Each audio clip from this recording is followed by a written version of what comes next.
Hello नमस्कार friends, कसे आहेत सगळे? तर दिवाळीच्या तयारीला सुरुवात झाली का? सगळीकडे झालीच असेल. तर मी पण बनवत आहे दिवाळीचे फराळ. सुरुवात करते शंकरपाळीपासून. तर बघा तुम्ही, मी घेतलं आहे तूप, दूध आणि साखर समप्रमाणात एकत्र मिक्स करून घेतलं आहे आणि त्याच्यामध्ये पीठ टाकते.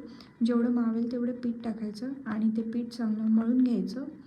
आणि मळून झाल्यावर तुम्हाला हे अशी कन्सिस्टन्सी येईल. त्याला जास्त असं मऊ करत बसायचं नाही आहे आणि लाटून घ्यायचे आणि छोटे छोटे शंकरपाळीचे शेप असतात ते तुम्ही कट करून घ्यायचे.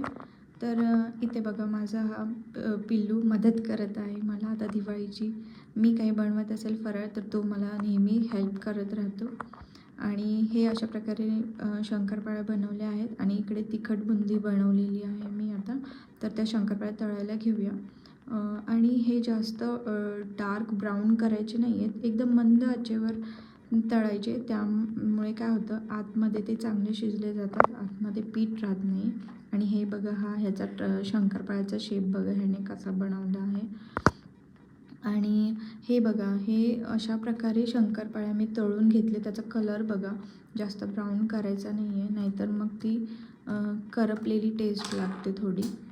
आणि हे बघा, ह्या किती खुसखुशीत झालेत. हे बघा किती लेअर आलेले आहेत, एकदम मस्त झालेले आहे शंकरपाळ्या. तर तुम्ही पण करून बघा आणि मला कमेंटमध्ये